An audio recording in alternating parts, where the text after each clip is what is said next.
आपका हमारे YouTube channel पर। दोस्तों आज के इस वीडियो में हम लोग कोलाइडी निकाय कोलाइडी अवस्था के बारे में जानते हैं और ये बड़ा इम्पोर्टेंट चैप्टर है आपके कोलाइडल सॉल्यूशन का, तो इसके बारे में हम लोग अध्ययन करते हैं। दरअसल थॉमस ग्राहम ने सन 1861 में कई पदार्थों जलीय विलयन को पार्चमेंट झिल्ली से विसरण के आधार पर निम्नलिखित दो भागों में बांटा। थॉमस ग्राहम ने बच्चों किया क्या,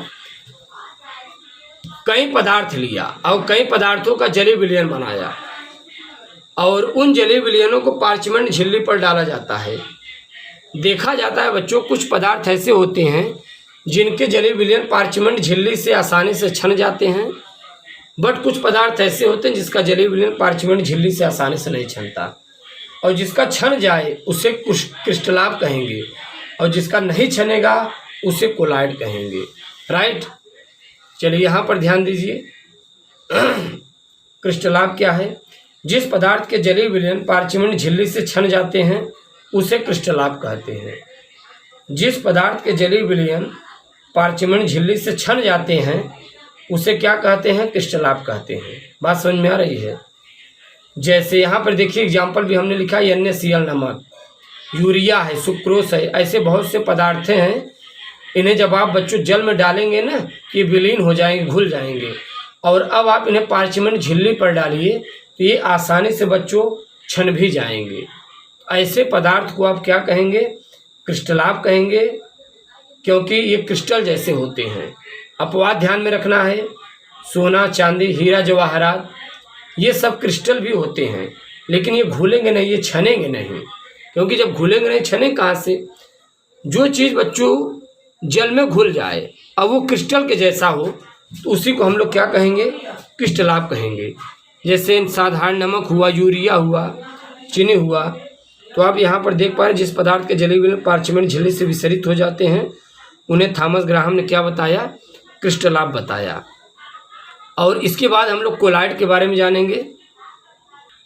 चलिए बच्चों ध्यान दीजिए, कोलाइड है क्या, किसे कहते हैं कोलाइड, COLLOID। इसके पूर्व हम लोग क्रिस्टलाब के बारे में जान पाए, अब हम लोग बच्चों कोलाइड के बारे में जानेंगे। किसके बारे में जानेंगे, कोलाइड, कोलाइड के बारे में जानेंगे। चलिए ध्यान दीजिए, क्रिस्टलाब यानी जिस पदार्थ का आकार क्रिस्टल के जैसे था और उसका जलीय विलयन पार्चमेंट झिल्ली से आसानी से छन गया तो उसे हम लोग क्रिस्टलाब कहें। अब यहाँ पर देखिए कोलाइड क्या है, जिस पदार्थ का जलीय विलयन पार्चमेंट झिल्ली से नहीं छन जाता उसे कोलाइड कहते हैं। यानी जिस पदार्थ का जलीय विलयन पार्चमेंट झिल्ली से नहीं छन पाता उसे क्या कहते हैं बच्चों, कोलाइड कहते हैं। यहाँ पर देखिए कोलाइड, कोलाइड दो ग्रीक शब्द कोला और लाइड सबसे मिलकर बना होता है। कोला मीन्स होता है ग्लू, ग्लू मीन्स होता है गोंद, कोला मीन्स होता है ग्लू, ग्लू मीन्स होता है गोंद या सरेस, लाइड मीन्स होता है लाइक, लाइक मीन्स होता है की तरह। यानी जिस पदार्थ का आकार गोंद की तरह होता है उसे हम लोग क्या कहते हैं, कोलाइड कहते हैं। उसे हम लोग क्या कहते हैं बच्चों, कोलाइड कहते हैं। जिस पदार्थ का आकार गोंद की तरह होता है उसे कोलाइड कहते हैं। राइट, अब आप लोग यहाँ पर देखिए जैसे स्टार्च, जिलेटिन, गोंद, एल्बुमिन, हीमोग्लोबिन, इन्हें जब आप जल में घोलेंगे तो ये गोंद के जैसे हो जाएंगे, ये छोटे छोटे गेंद के आकार के हो जाएंगे, और जब आप इन्हें पार्चमेंट झिल्ली पर डालेंगे ना बच्चों तो ये छनेंगे ही नहीं। तो ऐसे पदार्थ को क्या कहा जाता है, कोलाइड। तो ये चीज़ आपको ध्यान में रखना है, क्रिस्टलाब क्या है और कोलाइड क्या है। अब तो आप आसानी से बता सकते हैं, जिस पदार्थ जो पदार्थ पार्चमेंट झिल्ली से आसानी से छन जाए उन्हें क्रिस्टलाब कहेंगे और जो न छन पाए उन्हें कोलाइड।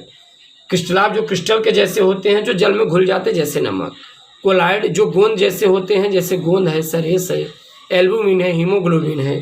इन्हें आप जल में डालेंगे, पहली बात घुलेंगे नहीं, और जब घुलेंगे तो ये गेंद के आकार के हो जाएंगे और ये छनेंगे भी नहीं। अब देखिए यहाँ पर थॉमस ग्राहम क्या कहते हैं बच्चों, यहाँ पर थॉमस ग्राहम, ओस्टवाल्ड और भी कई अन्य वैज्ञानिक थे। इनके अनुसार उपर्युक्त पदार्थों का विभाजन ठीक नहीं है। यानी थॉमस ग्राहम, ओस्टवाल्ड और भी कई अन्य वैज्ञानिक थे। इन्होंने कहा अगर कोलाइड नहीं छन पा रहा है तो इन्हें आप तोड़िए मत, इन्हें आप विभाजित मत कीजिए, इन्हें आप बारीक चूर्ण में मत पीसिए, इनकी आप परिस्थितियाँ माध्यम बदल दीजिए। यानी आप जल में डाले थे ना, एल्कोहल में डाल दीजिए, अब देखिए छनता है कि नहीं। ये यही सब हम लोग बच्चों जानना है। परिस्थितियां बदलने अर्थात माध्यम बदलने पर क्रिस्टलाप कोलाइड और कोलाइड क्रिस्टलाप के जैसे व्यवहार करने लगता है। इसका क्या मतलब है? थॉमस ग्राहम, ओस्टवाल्ड और भी कई अन्य वैज्ञानिक थे।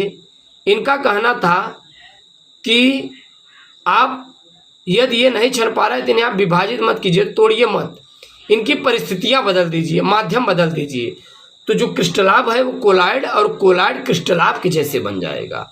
यानी क्रिस्टलाप अभी छन पा रहा है, परिस्थिति बदल देंगे तो नहीं छनेगा। कोलाइड अभी नहीं छन पा रहा है, परिस्थिति बदल देंगे छन जाएगा। यही इसमें बताया गया है। ये देखिए कुछ इंपॉर्टेंट फैक्टर है, क्या कह रहा है। जब नमक पानी में रहता है तब वह क्रिस्टलाप है, किंतु जब बेंजीन में रहता है तो कोलाइड कहलाता है। हमने क्या कहा? जब नमक पानी में रहता है तब वह क्रिस्टलाप है, यानी नमक को पानी में डालेंगे, अब पार्चमेंट झिल्ली पर डालेंगे, छन जाएगा।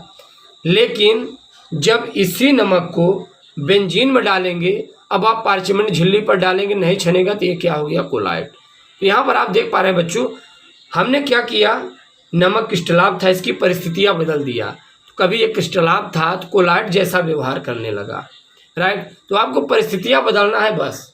यहाँ पर कुछ एग्जाम्पल्स और हैं, जैसे यहाँ पर साबुन जब शराब में रहता है, यानी साबुन को बच्चों जब आप शराब में घोलेंगे तब वह क्रिस्टलाप कहलाता है। साबुन जल में घोलते हैं, घोलते होंगे आप, तो झाग बन जाता है। आप जल में ना घोलिए, शराब में घोल दीजिए, तब वो क्रिस्टलाप के जैसे बन जाएगा, यानी पार्चमेंट झिल्ली से नहीं छनेगा।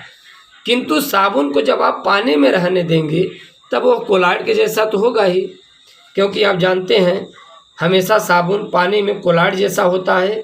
साबुन को जब आप शराब में घोलते हैं तब वह क्रिस्टलाप जैसा होता है, राइट। चलिए अगला पॉइंट देखिए, सल्फर जब शराब में रहता है तब वह क्रिस्टलाप कहलाता है। हमने क्या कहा? सल्फर जिस समय शराब में रहता है तब वह क्रिस्टलाप होता है, लेकिन जब पानी में रहता है तब कोलाइड कहलाता है। सल्फर को आप क्या करिए, शराब में घोल दीजिए और पार्चमेंट झिल्ली पर डाल दीजिए, छन जाएगा, तभी तो हमने क्रिस्टलाप कहा। बट उसी सल्फर को आप पानी में डाल दीजिए, अब पार्चमेंट झिल्ली पर डालिए, कभी नहीं छनेगा। इसे हम लोग क्या कहते हैं? कोलाइड कहते हैं। और इसके बाद हम लोग जानेंगे बच्चों अगले वीडियो लेक्चर में विलेय के कणों के व्यास के आधार पर विलयन के प्रकार, तो वहाँ पर हम लोग वास्तविक विलयन, कोलाइडी निलंबन विलयन जानेंगे। इसके बाद हम लोग अगले वीडियो लेक्चर मुलाकात करेंगे। यदि आप चैनल पर नए हैं, चैनल को सब्सक्राइब कीजिए और अपने दोस्तों के पास शेयर करना ना भूलना। Thanks for watching, thanks lot, धन्यवाद।